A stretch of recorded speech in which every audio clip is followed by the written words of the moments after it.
కూటమి ప్రభుత్వం అధికారంలోకి వచ్చిన తర్వాత వైసీపీ తరపు నుంచి ఎవరైతే బలమైన గొంతుకగా పనిచేశారో వాళ్ళందరి మీద ఇప్పుడు కేసులు నమోదు చేస్తున్నారు. ఆల్రెడీ అరెస్టులు కూడా చేస్తున్నారు. ఇప్పుడు రాబోయే రోజుల్లో కొడాలి నానిని అరెస్ట్ చేస్తారు. తర్వాత మీ పేరు కూడా ఒకటి వినపడుతుంది. ఒకవేళ మిమ్మల్ని అరెస్ట్ చేస్తే మాధురి గారి పరిస్థితి ఏంటి, ఈ బిజినెస్ పరిస్థితి ఏంటి, వీటన్నిటిని చూసుకోవడానికి మాధురి గారికి సపోర్ట్గా ఎవరు ఉంటారు? ఏం పర్వాలేదండి, మాకు మేమే సపోర్ట్ అండి. అరెస్ట్ చేస్తారు, జైలుకి వెళ్తాను. మాధురి బెయిల్స్ కోసం ట్రై చేస్తారు, మాధురికి అల్లరి పెడతారు, హింసిస్తారు, ఎదుర్కొంటాం. న్యాయస్థానాలు ఉన్నాయి, ఎదుర్కొంటాం. ప్రజలున్నారు, సభ్య సమాజంలో ఉన్నాం కదా మనం.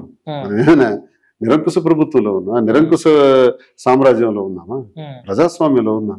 అంటే మీరు బయట ఉన్నంత వరకు మాధురి గారు కొంచెం ధైర్యంగానే ఉంటారు. ఒకవేళ మీరు లోపలికి వెళ్ళినా ఆవిడ ఒక పార్టీలో కూడా లేరు కాబట్టి మాకు పార్టీలు స్వతంత్రంగా ఎదుర్కొంటాం. ఏం లేదు, మాకు మేమే ఆల్రెడీ ఏం చేయాలన్నది ప్లాన్ చేసుకున్నాం. ఒకవేళ అరెస్ట్ చేస్తే ఎవరితో మాట్లాడాలి, ఆర్థికంగాను న్యాయపరంగాను ఏ రకంగా ఎదుర్కోవాలి, కోర్టులో ఏ రకంగా ఎదుర్కోవాలి, ఎవరు లాయర్స్ తో మాట్లాడాలి, ఎవరు చూడాలి, అన్ని ప్రిపరేషన్స్ ఉన్నాయి. అరెస్ట్ కోసం వెయిటింగ్ చేస్తే చేయొచ్చు.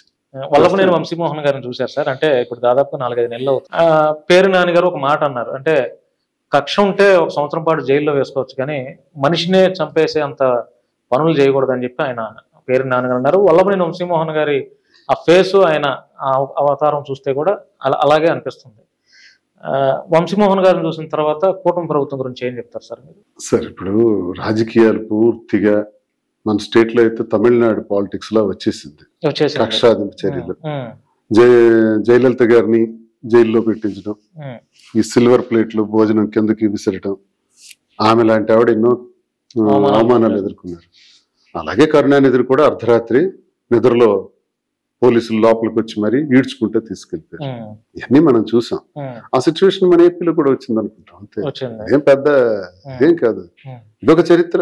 ఇది ఎక్కడ ఫుల్ స్టాప్ పడుతుందో చూడాలి. దీనికి ప్రజలే ఫుల్ స్టాప్ పెట్టాలి తప్ప ఏ గవర్నమెంట్ వస్తే ఇప్పుడు ఎలా అంటే అనిపిస్తుంది, రాజకీయాల్లో కొత్త పాఠాలు నేర్పుతున్నాయి మన స్టేట్ లో. అంటే అధికారంలో ఉండేటప్పుడు ఎలా ఉండాలి, అపోజిషన్ లోకి వచ్చేటప్పుడు ఎటువంటి పరిస్థితులు ఎదుర్కోవడానికి సిద్ధపడాలి, రెండు. సో రాజకీయం అనేది ఇప్పుడు పూలబాట కాదు, బ్రతుకు పూలబాట కాదు అని పాట ఉంది. ఇప్పుడు రాజకీయం పూలబాట కాదు. రాజకీయం అనేది చాలా కష్టంతో కూడుకుంది. దీనిలో అన్ని సవాళ్లు ఎదుర్కోగలిగితేనే రావాలి. రానోడు ఇంకో వ్యాపారం చేసుకోవాలి. వచ్చిన తర్వాత నేను ఇది ఫేస్ చేస్తున్నాను, నాకు ఇది జరుగుతుంది అంటే నీకు ఎవడు రమ్మన్నాడు? అని సెలెక్ట్ కొట్టి అంతే, పోతే ఇంకోటి వస్తాడు. ఇది మాట్లాడుకోడు వస్తారు. హింసించేస్తున్నారు, అల్లరి పెట్టేస్తున్నారు. పెడతారబ్బా, పెడతారు. మనం పెడతాం, వాళ్ళు పెడతారు, వాళ్ళు పెడతారు, మనం పెడతాం.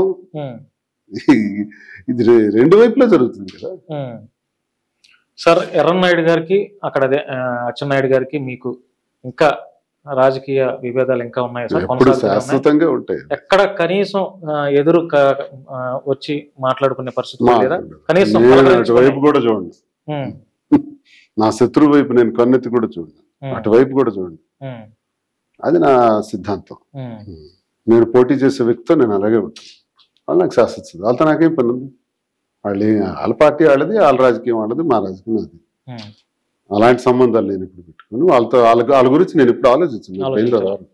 శత్రువుగా ఎలా ఓడించాలన్నది ఆలోచిస్తాను. శత్రువే అచ్చెన్నాయుడు, అంతే. పవన్ కళ్యాణ్ గారి మీద మీ అభిప్రాయం ఏంటి సార్? పవన్ కళ్యాణ్ గారు స్థితప్రజ్ఞత పోల్చుకుంటే ఇప్పటికి. ఇప్పుడు చిరంజీవి గారు ఉన్నారు. చిరంజీవి గారు నేను ఎందుకు ఏమనట్లేదు, విమర్శించట్లేదు. చిరంజీవి గారు లాంటి మంచి మనిషి రాజకీయాల్లో అవసరం పాపం ఆయన చేయలేదు, అంతే. చాలా మంచి మనిషి, వ్యక్తిగతంగా వెన్నపోసలు అంటాడు. అలాంటి చిరంజీవి గారు పార్టీ పెట్టారు, అన్ని చేశారు, ఫెయిల్ అయ్యింది. ఎందుకు ఫెయిల్ అయిందో ఫెయిల్ అయింది. నేను జిల్లా పార్టీ అధ్యక్షుడిగా కూడా చేశాను టీఆర్పీలో. నన్ను ఒకసారి పార్టీ కాంగ్రెస్ లో కలిపేస్తున్నాము ఏమంటారు నాకు ఒక ఒపీనియన్ కింద అడిగారు. అడిగితే నేను ఒకటే చెప్పాను, మీరు సృష్టించిన మానసపుత్రిక, దీన్ని తీసుకెళ్లి కాంగ్రెస్ లో కలపటం ఏంటి? ఎలియన్స్ తీసుకోండి అన్నయ్య, కలపటం అనేది అయితే నాకైతే నచ్చలేదని నేను అన్నాను. మన అభిప్రాయాలు ఏమాత్రం వాళ్ళు డెసిషన్కి వచ్చారు, కలిపేశారు, అయిపోయింది. అప్పుడు పవన్ కళ్యాణ్ గారి దగ్గరికి మేము వెళ్ళాం. చాలా మంది వెళ్ళి ఇలా ఉందండి, పార్టీ కల్పిస్తామంటున్నారు, మీకోసం కోటాను కోట్ల మంది ప్రజలు వచ్చారు, లక్షలాది మంది ప్రజలు మీకోసం చూస్తున్నారు. 75 లక్షల ఓట్లు వచ్చాయి, 18 సీట్లు వచ్చాయి.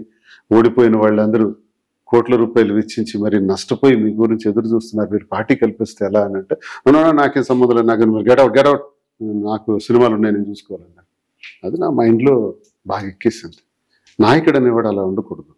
ఒక భరోసా అయినటువంటి మాట ఇవ్వాలి. పార్టీ కలిపేయండి, కానీ భరోసాగా మాట్లాడాలి. కానీ అదేది లేదే.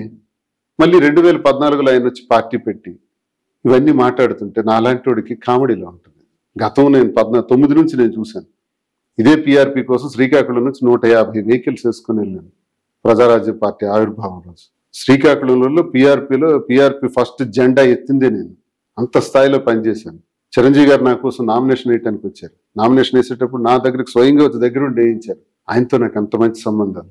ఆయన గురించి పల్లెత్తి మాట కూడా ఆడలేను నేను. మరి పవన్ కళ్యాణ్ గారి గురించి అనగలుగుతున్నానంటే, రాజకీయాల్లో స్థితప్రజ్ఞత ఉండాలి. కష్టాన్ని, బాధల్ని, దుఃఖాల్ని, సంతోషాల్ని సమానంగా ఎదుర్కోగలిగే శక్తి ఉండాలి.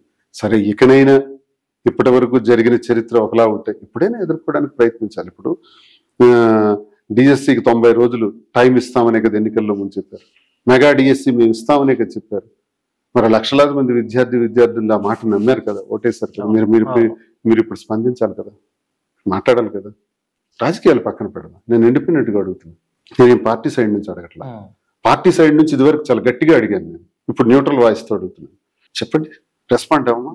ప్రజలు కంఠశోషకు మనం కారణం కాకూడదు కదా. ఎంతమంది, 9 చనిపోయినారు. డిఎస్సి ముందు 9 చనిపోయారు, ఇప్పుడు 2 చనిపోయారు, ఇప్పుడు 2 చనిపోయారు. ఇంకా చాలా మంది ఇప్పుడు మంచం పట్టేస్తున్నారు, మానసిక వ్యధ అనుభవిస్తున్నారు. మానసిక వ్యధకి న్యాయంలో కూడా, చట్టంలో కూడా అంతకు మీద చాలా పెద్ద శిక్షలు పడతాయి. అసలు అంత మానసిక క్షోభను మనం ఎందుకు గురి చేయాలి? మరో 45 రోజులు టైం ఇచ్చేస్తే పోయింది కదా. మీరన్న మాటలే కదా, మరి మీరు మాట్లాడకపోతే ఎలా? ఇది నేను అంటున్నాను. ఎప్పుడు మన మాటల్లో మరి గవర్నమెంట్ లో ఉంటాం, పోతాం. ఇదేం శాశ్వతం కాదు. Very very temporary. ప్రజలు ఎలా తిరగేస్తారు మనల్ని, అప్పుడు మన పరిస్థితి ఏంటి? అది కూడా ఆలోచించుకోవాలి. సో స్థితప్రజ్ఞత ఆయనకి అంతగా లేదు. I don't think he's very great politician. Sir, Madhuri గారు మీ జీవితంలోకి వచ్చిన తర్వాత మీకు అంటే పాజిటివ్ గా జరిగింది అనుకుంటున్నారా, నెగిటివ్ గా జరిగింది? Very positive, very very positive. అంటే మంచి జరిగింది అనుకుంటున్నారా? మంచిగా జరిగింది, బాగానే ఉంది కదా. ఇప్పుడేముంది, మనకు వ్యాపారం చేసి మాధురి తన వ్యక్తిగతంగా నాకు తెలియకుండానే చాలా మందికి ఆర్థిక సహాయాలు చేస్తుంటది కూడా. ఇంటికి ఈ రోజు టెక్కలు మీరు వెళ్తే అక్కడ ఒక 20 మంది 15 మంది భోజనాలు చేస్తుంటారు. ప్రతి ఒక్కరికి కూడా రోజుకి 100 మందికైనా భోజనాలు పెట్టే స్థాయిలో ఉంది. ఒక 100 మందిని జీతాలు ఇచ్చి 20,000, 25,000, 30,000, 50,000 జీతాలు ఇచ్చి పెంచుతుంది. పరోక్షంగా అన్నం పెడుతున్నట్టే అంతే కదా. ఇంకా 1000 మందిని పెంచాలని నేను అంటుంది. విమెన్ ఎంటర్ప్రెన్యూర్ గా ఎదిగి ఈ హైదరాబాద్, ఆంధ్రప్రదేశ్ లో ఈ టెక్స్టైల్ బిజినెస్ కానీ, జ్యువెలరీ బిజినెస్ కానీ పెట్టి ఒక 1000 మందికి జీతాలు ఇచ్చి పెంచాలి అంటుంది. ఎలా ఇది నష్టాన్ని చేకూర్చే మాట నాకు చెప్పండి. మాధురి లాంటి ఒక అమ్మాయి ఇంత ధైర్యంగా ఇలాంటి ప్రయత్నాలు చేసి 10 మందికి పెంచుతుంటే సమాజంలో దీన్ని తప్పంటారా? ఎవడా ట్రోలర్? ఆ ట్రోలర్ గడికి నేను అడుగుతున్నాను, నీకు దమ్ముంటే ఒక్కరోజు ఒకడికి భోజనం పెట్టు. నీకు దమ్ముంటే నీ జీవితంలో జీతం ఇచ్చి ఒకడిని పెంచు. అప్పుడు మాధురి గారు గొప్పతనం ఏంటో నీకు అర్థమవుతుంది. చూడు ఒకసారి ఎంతమందికి ఆవిడ ఇలా జరిగిందో లేదో. 1 year తిరిగే టైంకి ఇంకా 1 year కాలా జరిగి ఈ రోజు ఎస్టాబ్లిష్ అయిపోయింది విమెన్ ఎంటర్ప్రెన్యూర్ గా. అవార్డు కూడా తీసుకుంది. ఈ మధ్య మరొకరు కూడా అవార్డు ఇస్తామని చెప్తున్నారు. ఇవన్నీ కూడా దేనికి? ఇవన్నీ మంచి మనసుతో కష్టపడి పనిచేసే తత్వం.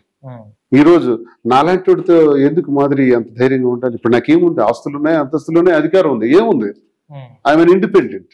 ఇప్పుడు ఏమీ లేదు, జీరో. ఈ జీరో కోసం శ్రీనివాస్ గారు నా వల్లే నష్టపోయారు. ఇదే శ్రీనివాస్ని నష్టపోయిన దగ్గరే ఎమ్మెల్యేగా ఆయన గెలవాలి అని అనుకోవటం తప్ప ఇది నాకు బలహీనత ఎలా అవుతుంది? బలం అవుతుంది కదా. ఇంతవరకు ఎంట గెలవలేకే రచ్చ గెలవలేదు, ఇప్పుడు ఎంటే గెలుస్తున్నాను.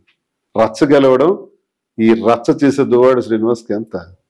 ఇప్పుడు చూద్దాం, ఇప్పుడు రాజకీయాలు ఎలా ఉంటాయి చూద్దాం. పిల్లలు ఎలా ఉన్నారు సార్? ఇద్దరు డాక్టర్ అయిపోయారు, డాక్టర్స్ అయిపోయారు. రెండో పాప కూడా డాక్టర్స్, లేదు రెండో పాపకి చేయాలి. అవన్నీ నేను చూసుకుంటాను. మెసేజెస్ అన్ని చేసుకుంటాను. వాళ్ళన్నీ ఏం కావాలంటే నాకు చెప్తారు, అవి నేను చూస్తాను. డాక్టర్ పీజీకి వెళ్తుంది పాప. అలాగే మాదిరి పిల్లల్ని కూడా చూసుకుంటున్నాం, చదివించుకుంటాం. ముందు మేము అనుకున్నది ఏంటంటే మన ఇద్దరం కలిసి ఫస్ట్ ఈ 5 పిల్లలకి అగ్రభాగాన్ని కూర్చోబెట్టారు. వీళ్ళకి ఏ నష్టం జరగకూడదు ఆర్థికంగా అన్ని రకాలుగా. మరంటే ఎవరికి చేస్తారు? చాలా మంచి ఆలోచన కదా. ఎవరైనా ఇప్పుడు మొదటి బారి నుంచి విడిపోయిన తర్వాత మాకెందుకులే అనుకుంటారు. మేము అలా లేదు, ఈవిడ కూడా అలా ఆలోచిస్తుంది. 5 పిల్లల్ని చక్కగా చూసుకోవాలండి, నాకు 5 పిల్లలండి అంటది. ఇప్పుడు 5 పిల్లలు కూడా సంతోషంగా ఉంటే మనకు చాలండి అంటది. అలాగే మీరు అనుకున్న రాజకీయం, ఆ రాజకీయం ఏంటో మీకే అంత ఇంట్రెస్ట్. మీరు అనుకున్న రాజకీయంలో మీరు సక్సెస్ అవ్వాలి. సక్సెస్ అంటే మీరు దేన్ని సక్సెస్ తీసుకుంటారో నాకు తెలియదు. మీరు సక్సెస్ అయ్యారనిపించుకుంటే నాకు చాలు, మీరు సంతృప్తిగా రాజకీయాల్లో ఉంటే చాలు అంతనంటది. ఇంకేం కావాలి? నేను ఏ రకంగా నష్టపోయినట్టు?